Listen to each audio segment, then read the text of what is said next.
अरे जी, वो विराट कोहली और अनुष्का आए थे। विराज बैठ प्रसन्न हो?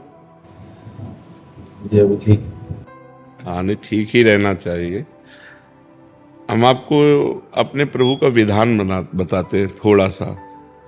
जब प्रभु किसी पर कृपा करते हैं, ये वैभव मिलना कृपा नहीं है, ये पुण्य है। पुण्य से एक घोर पापी को भी बहुत देखो, पाप करके भी उनका कोई पुण्य है जिससे वो सुकृत पूर्व के सुकृतवश चल रहे हैं, नया पाप है। ये वैभव बढ़ना या यश बढ़ना ये भगवान की कृपा नहीं मानी जाती। भगवान की कृपा मानी जाती है अंदर का चिंतन बदलना, जिससे आपके अनंत जन्मों के संस्कार भस्म होकर और अगला जो है वो बड़ा उत्तम होगा।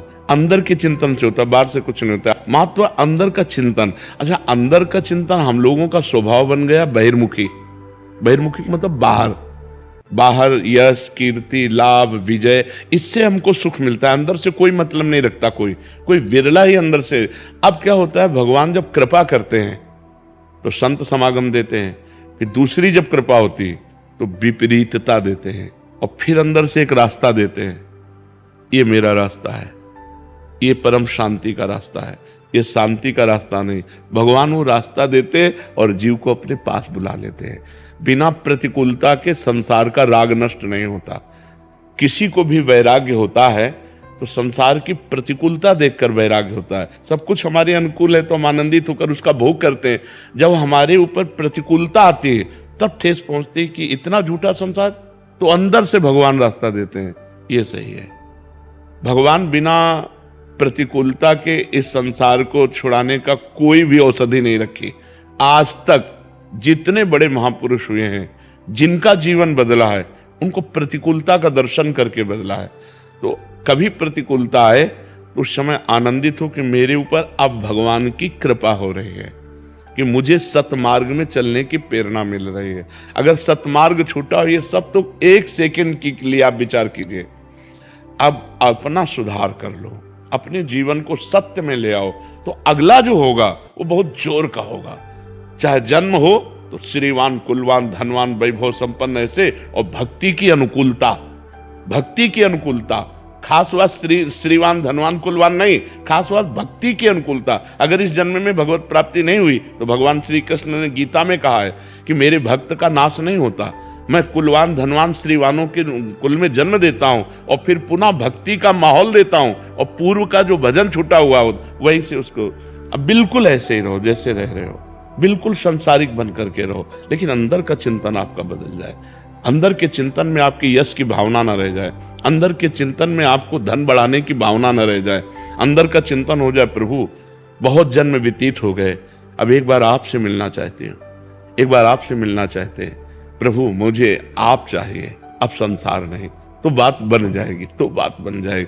तो इसलिए आनंद पूर्वक भगवान का नाम जप करो, बिल्कुल चिंता मत करो। बाबा, क्या नाम जप से हो जाएगा पूरा? ये हम अपने जीवन का अनुभव बताते हैं। सांख्य योग और अष्टांग योग और कर्म योग और भक्ति योग, चारों योगों में प्रवेश रहा है। पहले हम सन्यासी रहे हैं 20 वर्ष सन्यासी रहे काशी विश्वनाथ जी। तो हम सांख्य योग, अष्टांग योग, जो अष्टांग योग है ना, अष्टांग योग कर्म योग, इन तीनों को अच्छी प्रकार जान करके और फिर भक्ति योग में आए हैं। स्वयं भगवान शंकर से बढ़कर कोई ज्ञानी तो नहीं ना, सनकादि से बढ़कर कोई ज्ञानी नहीं। वो हरिशरणम सनकादि हर समय जपते रहते हैं। भगवान शिव राम राम राम राम राम राम जपते रहते हैं। हम वृंदावनवासी प्रिया प्रीतम के उपासी, तो जो राम में राह है वही राह है, जो धा है ये रस देने वाली वस्तु है। तो हम राधा राधा राधा राधा, मतलब आप ये समझो कि हमारी इतनी तार्किक बुद्धि रही, हमारी श्रद्धालु बुद्धि नहीं रही। सन्यासी की जो बुद्धि होती है वो तर्क प्रधान होती, कसौटी पर कसने पर। तो हम केवल भावुकता में राधा राधा का प्रचार नहीं कह रहे कि हमने सुना और ऐसे ग्रंथों में पढ़ा, ऐसे कह रहे, स्वयं स्वाद लेके कह रहे और विश्वास के साथ कह रहे कि यदि आप राधा राधा जपते हो तो इसी जन्म में भगवत प्राप्ति हो जाएगी, इसी जन्म में। जैसे किसी से कहा जाए कि तुम सत्य बोलो, मंदिर में चढ़ के बोलो, तो हम मंदिर में नहीं, हम वृंदावन में बैठे हैं। करोड़ों मंदिर इसकी समानता नहीं कर सकते, भगवान का परम धाम है। अगर राधा राधा नाम चल रहा है तो इसी जन्म में भगवत प्राप्ति हो जाएगी। हमारी आखिरी श्वास यदि राधा, तो मुझे श्री जी की प्राप्ति, भगवान की प्राप्ति हो जाएगी, इसमें कोई संशय नहीं। और किसी साधनों की कोई आवश्यकता नहीं। आप केवल अंदर ही अंदर चलाइए और लिखिए। देखो, हम जो कह रहे हैं उसको समझो। बहुत अधिक नाम जपने की हमें चेष्टा नहीं करनी, कम संख्या हो लेकिन मन लगा करके हो। जैसे हम, अब देखो, आप लिखो राधा, अपने दिमाग में लिखो, खुले नेत्रों लिखो या बाहर बाहर देखो, दिखाई दे रहा है राधा लिखा हुआ। वही कान में सुनो राधा, वही अंदर उठाओ राधा। ये तीनों का एकाकार हो जाए तो ये करोड़ों नाम जप के बराबर है।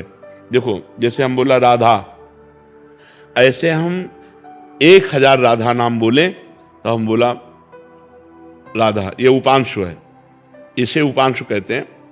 राधा राधा राधा राधा 1000 बार, ये उपांशु हुआ। अब ये ऐसे उपांशु हम 10,000 बार जप करें, अंदर देखते हुए बोले राधा, उपांशु 10,000 बार नाम जप करने का फल एक बार मानसिक में है। इतना बड़ा फल है ये। ऐसे राधा राधा राधा चल रहा है, नेत्रों से हम उसे देख रहे हैं, कानों से उसे सुन रहे हैं। आप देखना कि अगर मन भगेगा तो आप लिख नहीं पाओगे राधा नाम, अगर लिख रहे हो तो मन भगेगा नहीं। तो चाहे 10 बार लिखो, 100 बार लिखो, लेकिन एक अभ्यास बनाओ ऐसा कि कुछ समय शांति से स्नान आदि करके बैठ गए और राधा राधा लिख रहे हैं, उसी का चिंतन कर रहे हैं। इसे अपना जीवन बना लो, फिर आप परिणाम में खुद देख लेना। कोई घाटे का सौदा तो है नहीं, ठीक है।